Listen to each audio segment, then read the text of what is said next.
Hi everyone. With Easter coming up, I'm sure there's lots of you that would like to make little Easter baskets as gifts. I'm going to show you how to make this little Easter basket here today. This can hold a little Kinder egg or a cream egg or just a variety of little sweeties for kids to have as well. So they're a great wee gift to have and they don't take long at all. This is made from a variety of double crochet and single crochet. If you don't yet know how to do these, then you can find other videos on my channel, so have a wee look and it will show you how to do that. So to start this off, we're going to do double crochets into a magic ring. Again, if you don't know how to do a magic ring, please refer to my previous videos. So what you want to do first of all is work 10 double crochets into your magic ring.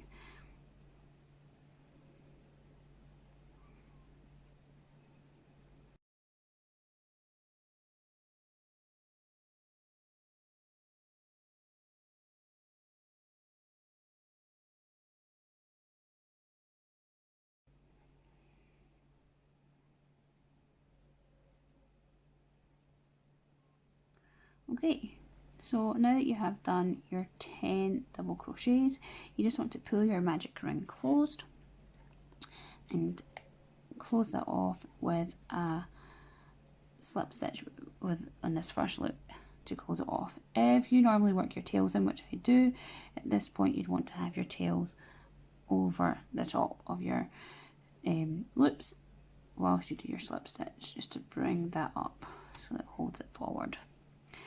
At this point we are wanting to do your chain 2, making sure that your ring is nice and closed, and you want to work this next row doing an increase in every single loop, so in every stitch.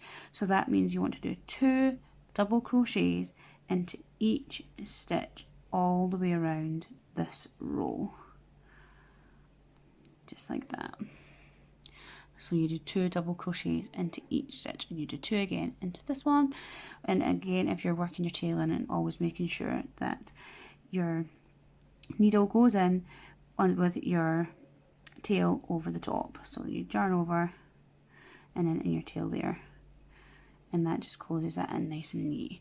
So if you just want to go ahead and work this row, doing 2 double crochets into each of these loops at the top there.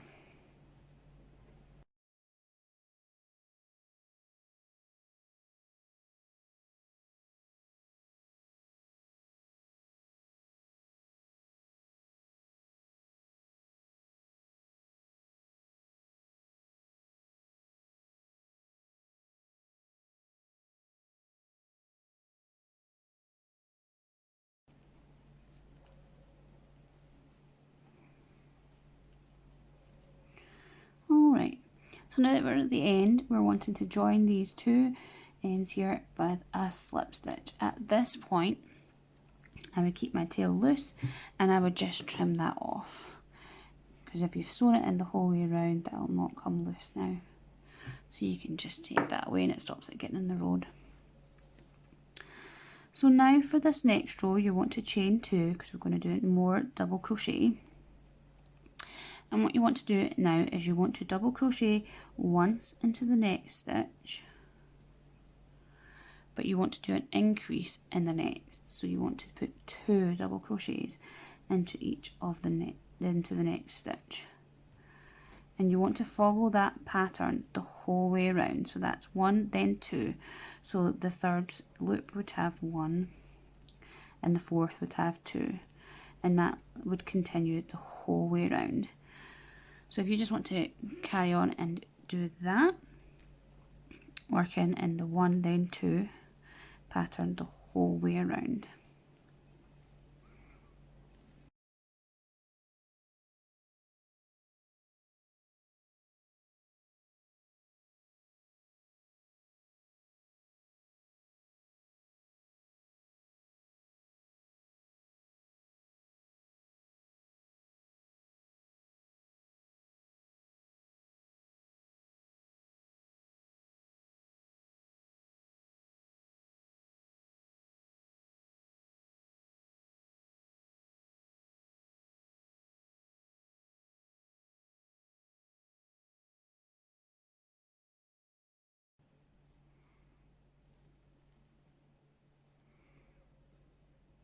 Okay, so once you get to the end of this third row, you want to do your slip stitch again to close that off.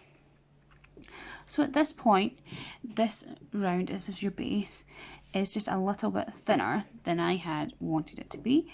So I always add another row of single crochet around.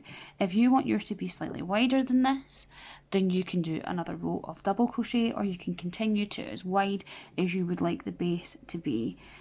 So like I say, at this point I would do single, so you would do your chain 1 this time and then work round in single crochets.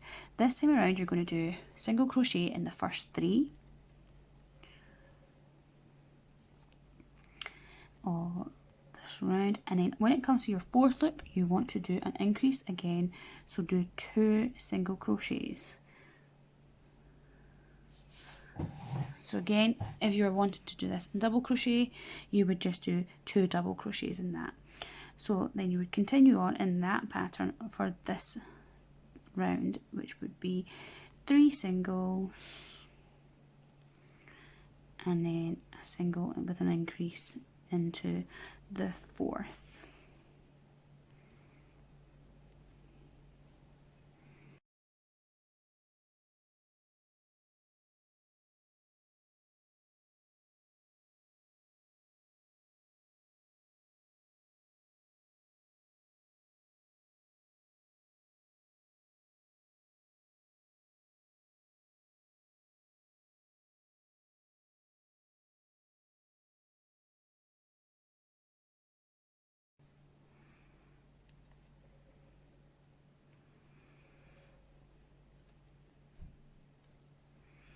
Alright, so once you get to the end, you should have, once you've done your last increase, you should have 2 left, and then you just join these 2 single crochets with that slip stitch again. So this is the base of your basket here. As you can see, it's the same size as that one. So what we would do now at this point, we're going to go back to doing double crochets. But in order to make the basket come up the way, we have to do 2 things. This is how I choose to do it, and I feel like it makes it sit up at more of a right angle at this point. So what I do is I do my chain 2, and then I work into the back loop of this single crochet. So the back loop, for those who don't know, if you look at the top of your work, you will have these 2 loops, the one that faces you and the one at the back. So if you look through the top, it's like a little V. So normally I work in through both of these loops, but to do the back loop you simply go in just to the back one and you leave the front one free. So you're going to do double crochets, but whilst I'm also working, I would want to do 1 double crochet at the start to make it nice and even, and then I will do a double crochet decrease, which how I do that, which is working 2 together. But how I do my decreases is I yarn over, so I'll start that again, that's I yarn over and I go into my first loop and I yarn over and pull that through, so I should have my 3 as if I'm going to do it my normal double crochet. At this point I then go into the next loop and I pull the yarn through again, so I now have 4. So where in the normal double crochet I would be pulling through these 2, I still do that, but I pull through the first loop that I've just created as well. And as you can see, that makes like a little bundle.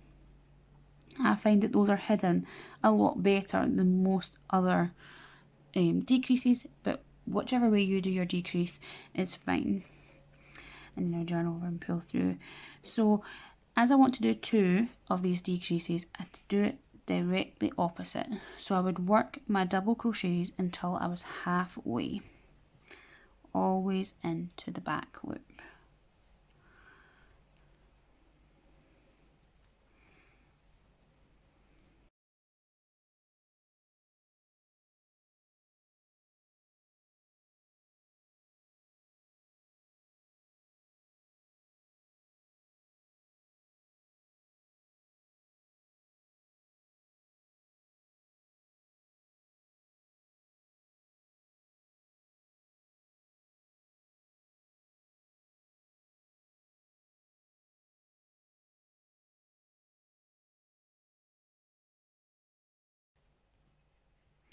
Okay, so now that I am halfway around my circle here, I'm going to do another decrease.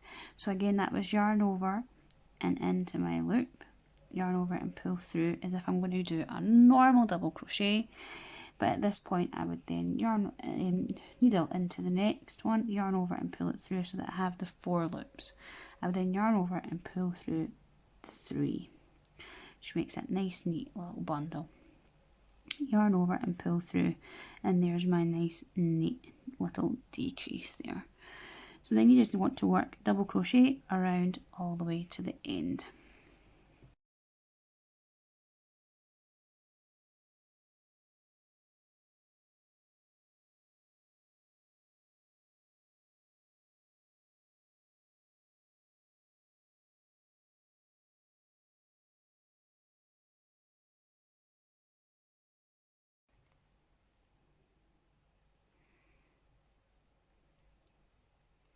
Alright, now that we're near the end here, I've just got this last double crochet to do.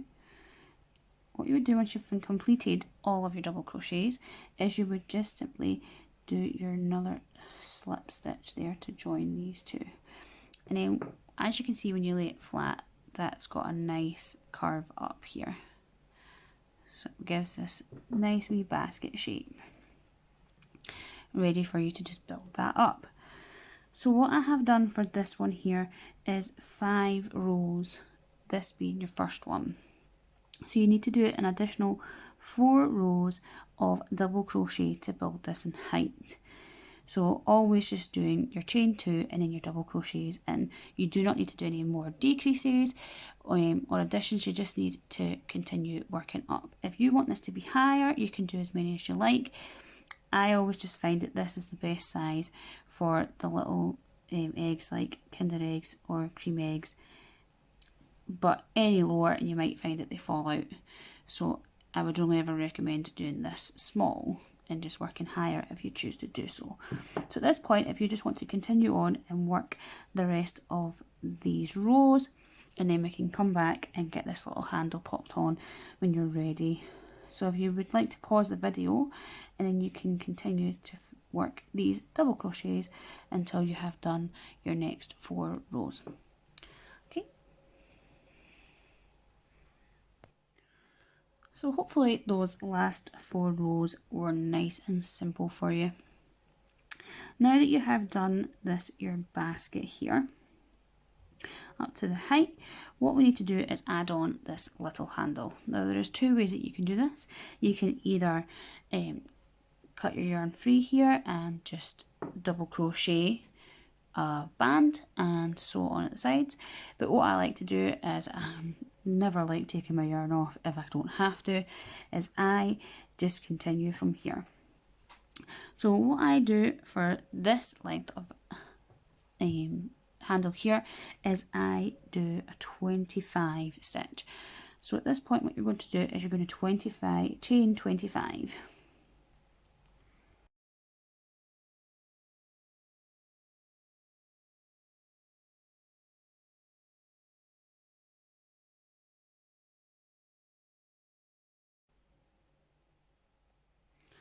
Alright, so as you can see, this is roughly how big your handle is going to be. If you want to have it bigger, you can make more chains. If you want it a little bit smaller, you can do less. It's completely up to you. I just like the look of doing the 25. So at this point, you're going to want to slip stitch and add it on to the other side. So the best way for you to figure out where it should go is to fold your basket in half like this. So it's going to join over to the other side, so ideally you're thinking it's going to go there, but by the time you make this thicker it would then be off center. So I'm going to do 3 rows of single crochet adding on to this, meaning that when we fold it in half we want to move back 3 stitches on the other side, so that once they are built up it will be even. So making sure not to twist your handle here, make it really difficult for you to crochet into. You just want to slip that in to the 3rd one from the hook, from the center here, sorry, and then join that on with a slip stitch.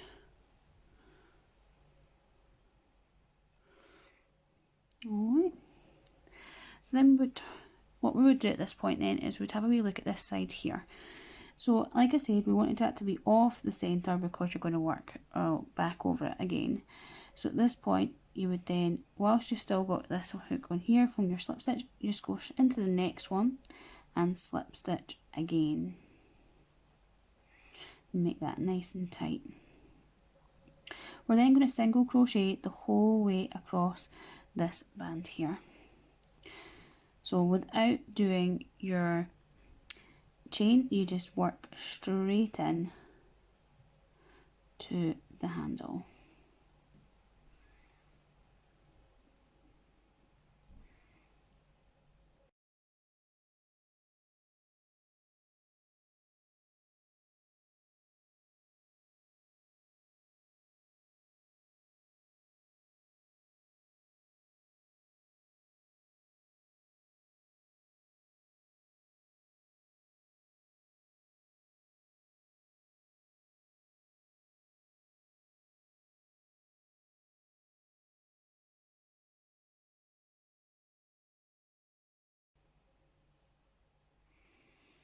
Okay, so now that I'm on to this last stitch, once you get to the other side, what you want to do is you want to slip stitch into the actual top of the basket weave here. And that just attaches that part of the handle. Then to make this handle even stronger, I'm going to do another row. So we want to slip stitch into the next stitch along. And then again, you want to work along, making your single crochet all the way across your handle.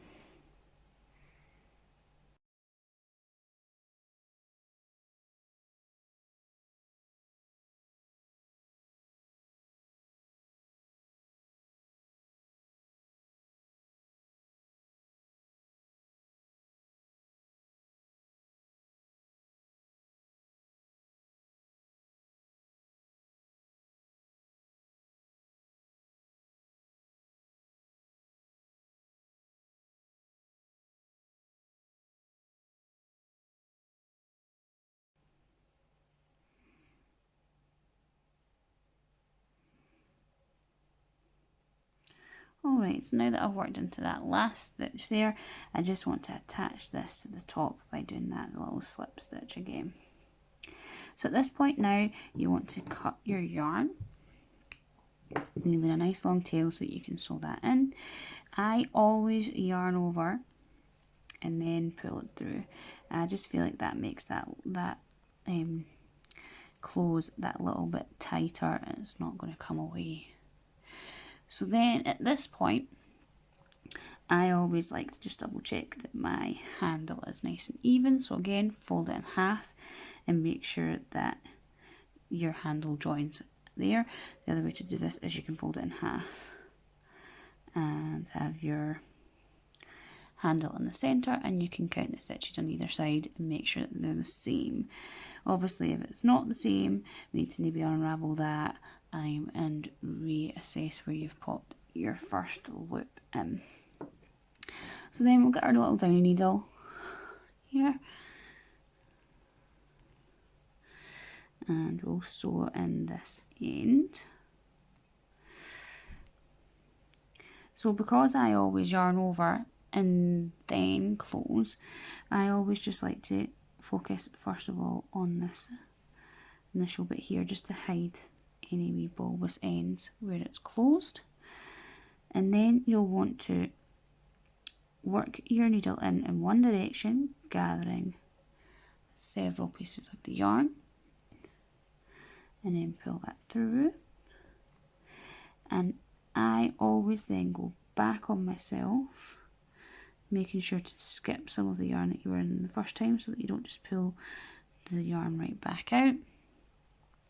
And then I will do this process one last time, because although your tail may come loose if you just yarn it in once, it's really unlikely that it's going to come out if you do this 3 times. just work that a little bit there, and then cut this tail off, and there you have it, your little Easter basket. So you could then add a little ribbon to this, or perhaps sew on a little flower, or decorate it in whichever way you choose. Well, thank you very much for watching my video today. If you felt that this was useful, please give it a wee thumbs up and subscribe to my channel to see further tutorials. Thanks very much.